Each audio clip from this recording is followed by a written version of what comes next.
கிருஷ்ணம்மாள் மகளிர் கல்லூரியில் நடைபெற்ற கல்லூரி தின விழாவில் சீஸ்கேப் LQAC செய்தி மடல் மற்றும் அனைத்து மையங்கள் மற்றும் கிளஸ்டர் துறைகளின் செய்தி மடல்கள் வெளியிடப்பட்டன. கோவை அவிநாசி சாலையில் உள்ள PSGR கிருஷ்ணம்மாள் மகளிர் கல்லூரியின் கல்லூரி தின விழா கல்லூரி வளாக அரங்கில் நடைபெற்றது. முன்னதாக கல்லூரியின் தலைவர் டாக்டர் நந்தினி ரங்கசாமி வரவேற்புரை வழங்கினார். தொடர்ந்து கல்லூரியின் ஆண்டு அறிக்கையை கல்லூரியின் முதல்வர் டாக்டர் P. மீனா சமர்ப்பித்தார்.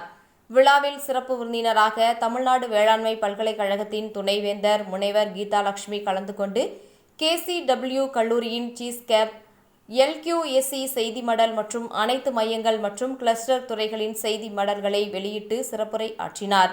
அப்பொழுது பேசிய அவர், இந்திய பெண்கள் அனைத்து துறைகளிலும் சாதித்து வருவதாக கூறினார். ஒரு நாட்டின் வளர்ச்சிக்கு கல்வி, தொழில் முனைவு மற்றும் புதிய கண்டுபிடிப்புகள் முக்கிய பங்கு வகிப்பதாக குறிப்பிட்ட அவர், இந்த 3 நிலைகளிலும் உலக நாடுகள் வரிசையில் இந்தியா வேகமாக முன்னேற்றம் கண்டு வருவதாக தெரிவித்தார். விவசாய துறையில் ஏராளமான வாய்ப்புகள் இருப்பதாக கூறிய அவர், இதில் புதுமையான முறைகளில் முயற்சி செய்வோர் சாதனையாளர்களாக மாறியுள்ளதாக மேற்கோள் காட்டினார்.